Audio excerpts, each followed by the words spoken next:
There was a time when Kevin Costner could do no wrong. A time when his name alone was enough to greenlight a project, when studios fought over him, when audiences lined up around the block just to watch him on screen. He was the kind of star that Hollywood only produces once in a generation.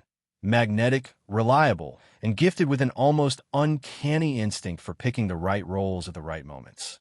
From the dusty baseball diamonds of Bull Durham to the sweeping frontier landscapes of Dances with Wolves, Costner built a career that felt almost mythological in its scale. He wasn't just a movie star, he was an institution. But institutions can crack. And right now, if you look closely enough at Kevin Costner's life, his career, his finances, his personal world, you start to notice the fractures spreading in ways that would have seemed unthinkable even 5 years ago. The phone isn't ringing the way it used to. The passion project he bet everything on didn't land the way he hoped. A very public divorce pulled back the curtain on vulnerabilities he'd spent decades carefully concealing. And somewhere along the way, the man who once embodied Hollywood invincibility found himself navigating a landscape that no longer quite knows what to do with him. This is the story of how Kevin Costner got here, and why things at this particular moment in his life aren't looking good. To understand where Costner is today, you have to go back to where he started, because the beginning tells you everything about the man. He wasn't handed anything. Born in Linwood, California, and raised across several cities due to his father's work, Costner grew up in a household defined by movement and instability. Making friends was hard when you were always the new kid. Building confidence was harder still. But even then, there were signs of something restless and ambitious underneath the surface. He gravitated toward sports, toward music, toward anything that let him express the energy he couldn't quite contain in a classroom. He went to California State University, Fullerton, studying business, a practical choice for a practical upbringing. Acting wasn't even on his radar in any serious way until late in his college years, when something shifted inside him. The stories he'd grown up watching, those grand Western epics about the American frontier, had quietly taken root. And then came one of those moments that sounds almost too cinematic to be real. In 1978, on a flight, Costner found himself seated near the legendary Richard Burton. He asked the great actor for advice. Burton's answer was simple and direct. Go for it. Don't hesitate. Don't look back. That conversation, brief as it was, became the hinge point of Kevin Costner's entire life. What followed was years of grinding. Odd jobs to pay rent. Small roles that went nowhere. The kind of early career that would have broken most people's resolve. But Costner was stubborn in the best possible way. He kept showing up, kept auditioning, kept believing that the breakthrough was just around the corner. And eventually it was. Silverado, in 1985, put him on the map. The Untouchables in 1987 confirmed he belonged. Bull Durham in 1988 made him a star. Field of Dreams in 1989 made him something more, a cultural touchstone, the face of American nostalgia, and longing in a way that few actors have ever managed to capture. And then came 1990 and everything that followed from it. Dances with Wolves wasn't just a successful film. It was an act of extraordinary creative courage. Costner directed and starred in a 3-hour Western told largely from the perspective of Native Americans, featuring extended dialogue in the Lakota language, at a time when Hollywood studios were deeply skeptical. The conventional wisdom said it would fail spectacularly. The conventional wisdom was wrong. The film won 7 Academy Awards, including Best Picture and Best Director, and it didn't just cement Costner's place in Hollywood history. It redefined what was possible for a movie star willing to bet on himself. That willingness to bet on himself would become both his greatest strength and, in time, the source of his most significant vulnerabilities. But in 1990, it looked like pure genius. For the next decade, Costner was one of the most powerful figures in the entire entertainment industry. Not just a leading man, but a genuine auteur with the clout to push projects through that no one else could. He had the respect of studios, the love of audiences, and a cultural presence that stretched far beyond the movie screen. The career had its dips, of course. Hollywood careers always do. But Costner had a remarkable ability to reinvent himself, to find new ways of staying relevant without chasing trends or abandoning the qualities that made him distinctive in the first place. When the big action blockbusters weren't coming his way anymore, he pivoted to quieter, more character-driven work. And then, when the television landscape exploded with prestige drama, he pivoted again, landing what would become one of the defining roles of his later career. Yellowstone arrived in 2018 on the Paramount Network, and it arrived almost without fanfare. Nobody quite anticipated what it was about to become.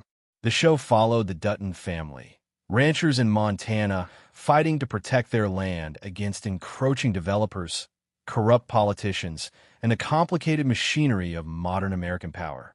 It was in many ways a perfect vehicle for Costner. His weathered authority, his talent for conveying quiet menace and deep integrity simultaneously. All of it fit the character of John Dutton like a glove that had been made specifically for his hand. The show became a phenomenon.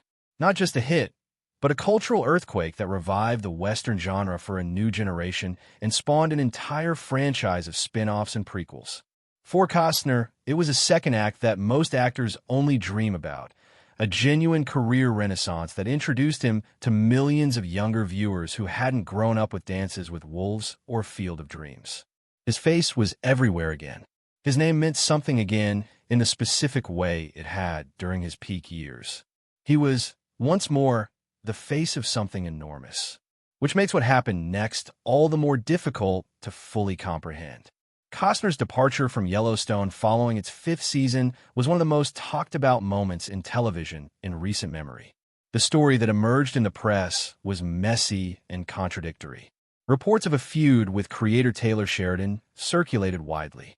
Rumors about Costner's on-set behavior, his unwillingness to commit to the filming schedule, his clashes with the production, all of it played out in the tabloids and entertainment media with uncomfortable visibility.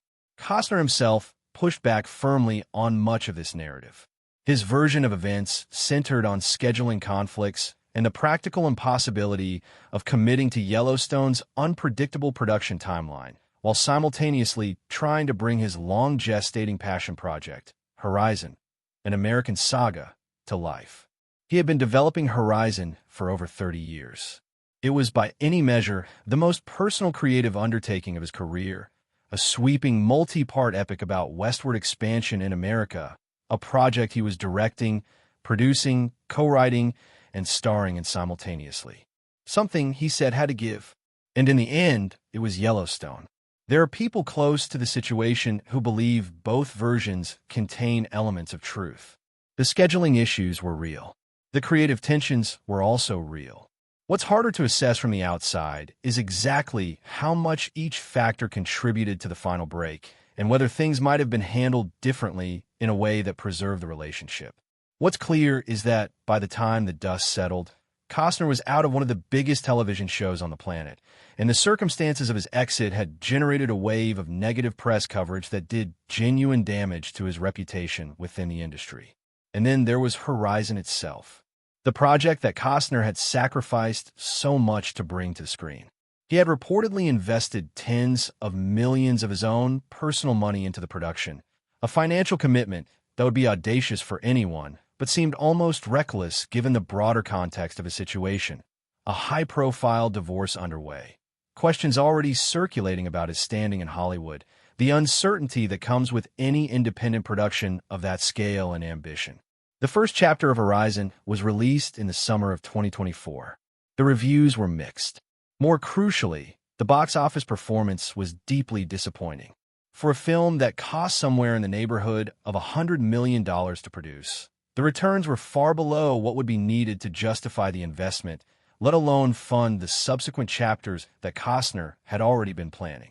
It was the kind of outcome that is difficult to recover from quickly, not just financially, but psychologically and reputationally.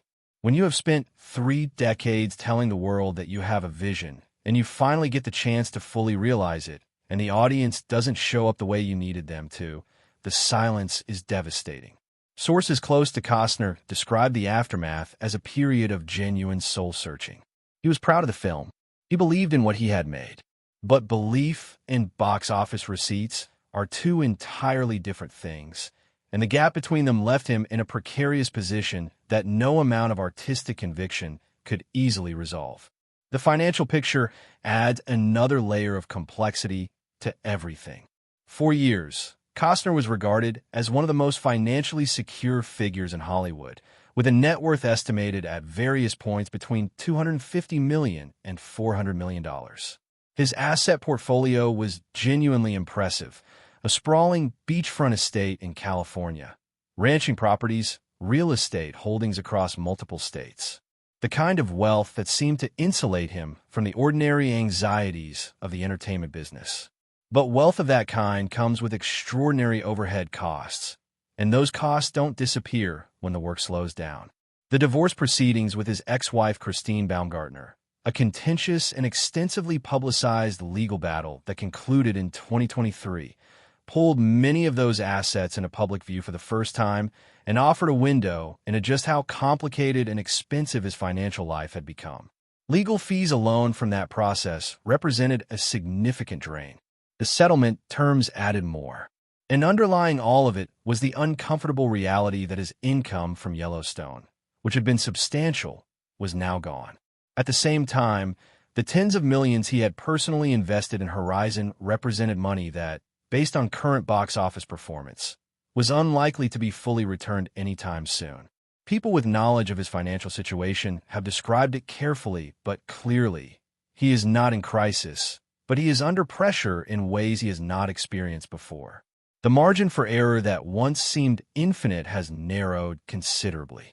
The industry's response to all of this has been its own kind of verdict.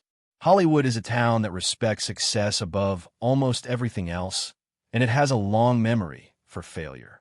The combination of a Yellowstone exit, the Horizon underperformance, the divorce headlines, and the reports of on-set tensions created a narrative around Costner that studios and producers have been slow to look past. One insider, speaking carefully, described the current situation